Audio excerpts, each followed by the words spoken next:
Ngayong araw nga pala na to guys is birthday ni kuya. So nagluto ako dito ng pansit. O kalating kilo lang to guys. Dahil biglaan nga lang at wala kaming pera. So kahit papano naghanda kami ng konti. So wala pa siya dito guys, nasa school. So nung dumating na siya guys, ayan, inanuhan namin ng cake. So yun, binabasa pa niya. Binabasa niya yung nakasulat sa ayan guys. Ayan, appreciate naman niya yung namin, binigay namin sa kanya. Ayan, may cake, tapos ito handa namin, may cake, may pansit, tapos bumili na lang rin ako ng 10 buong manok. So ayan, ako na lang kumakain ito guys dahil sila ayaw na kumain. Nabusog na sila kanina pa.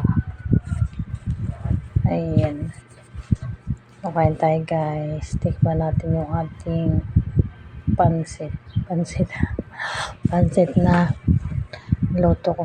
Pero yung pansit na iba binigay ko sa mga kapitbahay. Tapos yung naman, may bisita din dito konti. Ayun, mga ilan lang. So ayan guys, kain na tayo. Tikman na natin ang ating masarap na pansit pansit for long life talaga yan. O diba, sa una probinsya, pag may birthday may pansit, diba? Okay, lami man ang pansit ba, sayaw na lang nato ba? Lami man yung pansit pampahaba manggod ng buhay ni kaon na lang pa.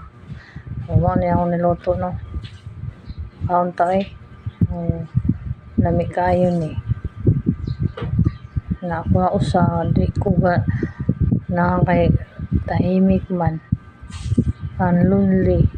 Dami gitong may kauban ka pagkaon kay ganahan ka, pero wala man, dili naman sila haon.